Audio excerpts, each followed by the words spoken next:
Okay, back with part number 2 of the Westinghouse generator unboxing. And after some inspection of the generator itself, it was discovered that this far end bolt here was loose, and it was apparently loose for the factory testing because you can see the scorching of the exhaust that was coming out through there. So in order to get this off, it was necessary to take the gas tank off the unit, which required this support bar right here had to be taken off. So it was releasing these 2 screws here, removing the bar, and then unhooking the 2 fuel lines. A fuel line back here, and then the carbon emission line right over in here. So those had to be removed, and then remove the 4 bolts of the gas tank, and then it slides out through the back here. So my original intent was to make a modification to the muffler, and after getting this unit taken apart and discovering several mechanisms in here, electronic speaking wise, I decided not to make any modifications to the unit itself, because I'm going to take advantage of the 3-year warranty this thing has. There's some electronics on here I'm not familiar with, so this one, for example, right here, and then it does have the remote start feature, which also has electronics over in that area there. So basically I decided not to do any modifications to this unit. It really wasn't necessary anyway. I already have the Champion one rigged up, so if I need to put that into a shelter I can, and then exhaust the fumes out back. And this one I'll just run outside as a normal unit when time comes. So right now all I have to do is put this muffler back on, tighten down the bolts. Okay, now that I have the unit assembled, it's time to move on to some testing. First set of testing will be done with the original plug that came with the unit. I believe it's a torch plug, and so far I've not had very good luck with those. So I went out and got an NGK iridium plug for this unit for the second round of testing. So I'll be using that. And iridium plugs are highly recommended for LP gas small engine use, so we'll see what the difference is in performance. So let's get the testing on that next. Okay, I've got the unit set up outside and I'm ready to start it. Battery's been hooked up. Got the unit switched over to propane. The propane's hooked up. So all you got to do now at this stage to start this is turn the run button on and hit the start switch.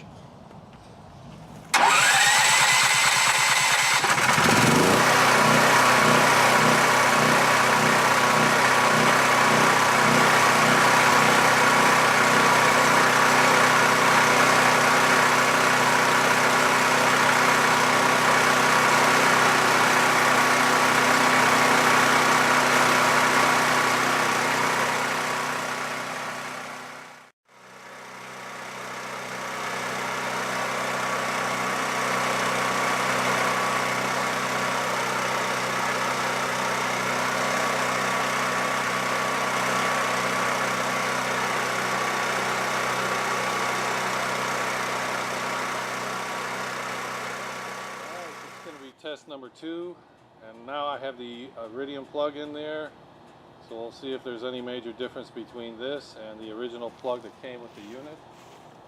See the test started.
Okay, it's time to wrap this video up. My final thoughts on it are, I'm completely happy and satisfied with the unit. It performed very well. It's easy, super easy to start, as long as the electronics hold up.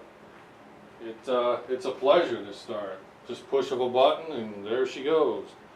The test between the two plugs, well, I prefer the iridium plug. I think overall it runs better.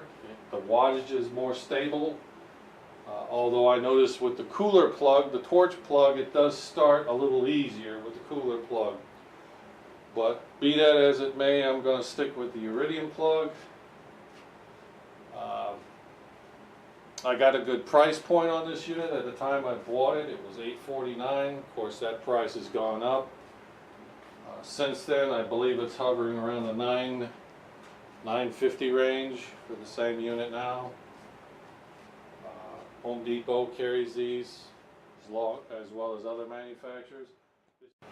The reviews on this unit are pretty good, and there are a lot of videos on YouTube about this unit now, and there's also no shortage of critics on YouTube about this, although the critics tend not to post videos of their own. In fact, if you go to their channels, you can't find any content at all, or you can't find any subscribers subscribed to their channels, so you got to kind of take the criticism like a grain of salt. All I can go by is what I have right here before me and that I've actually tested, and I didn't run across any of the issues these critics have said about it. There are 2 points I need to make about in the first video I had 2 comments that were laid out. One of them was the USB ports on his unit were kicking into charge mode, according to what he was telling me. I didn't spend a lot of time with USB ports on this unit. Very little time I spent with them, so I'm not sure what kind of problem he was experiencing.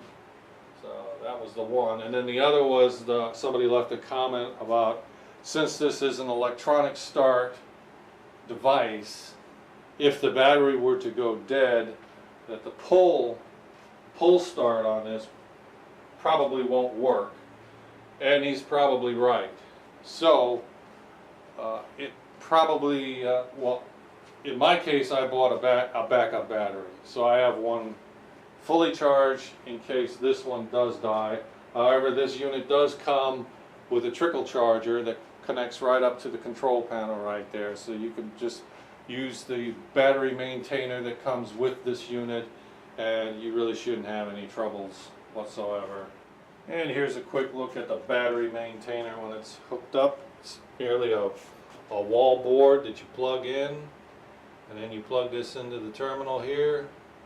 Your battery indicator light comes on, and now your battery is being slowly trickle charged as it's in storage. So this is a wrap on the Westinghouse WGEN 7500 dual fuel generator. Thanks for watching. See ya.